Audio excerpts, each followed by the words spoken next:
What you give will come back to you. What you give will come back to you.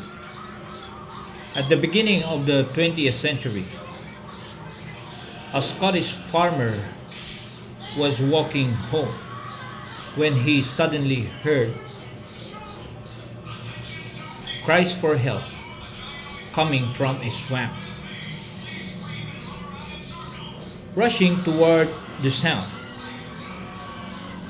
the farmer saw a boy trapped in the mire, struggling for his life.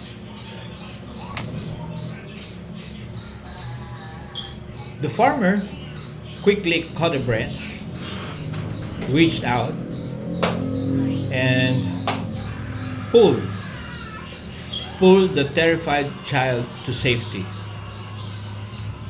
The boy, soaked and trembling, thanked his rescuer, but insisted that he had to return home because his father would be worried.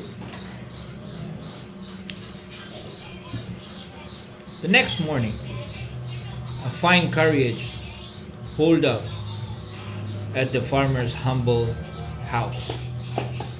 Out stepped a well-dressed gentleman who asked, "Did you save my son's life yesterday?" "Yes, I did," the farmer replied. "How much do I owe you?" the gentleman asked.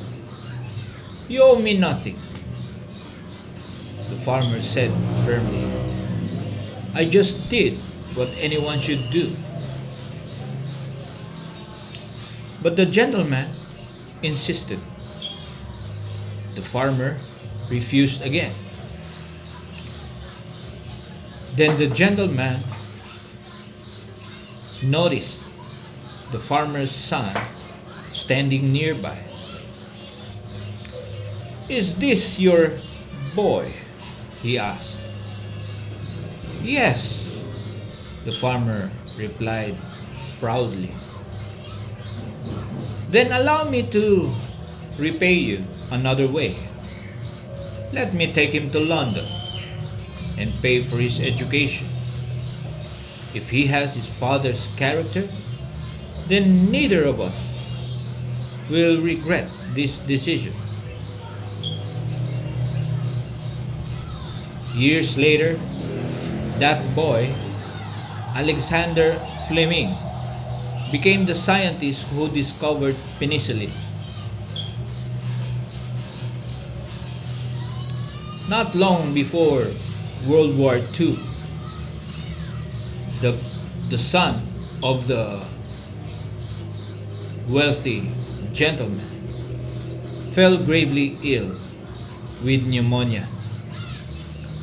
But his life was saved, not by status or wealth, but by penicillin.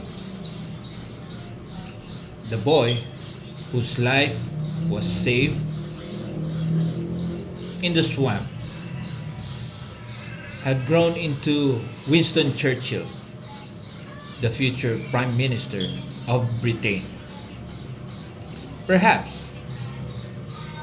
it was in this chain of events that Churchill had in mind when he later said, "What you give will return to you. What you give will return to you." Dennis Waitley once said, and I quote, "No man or woman is an island. To exist just for yourself is meaningless. You can achieve the most satisfaction when you feel related to some great purpose, something greater than yourself." In the words of Dr. Jose Rizal, "It is a useless life that is not consecrated to a great ideal. It is like a stone wasted on the field without becoming a part of any edifice.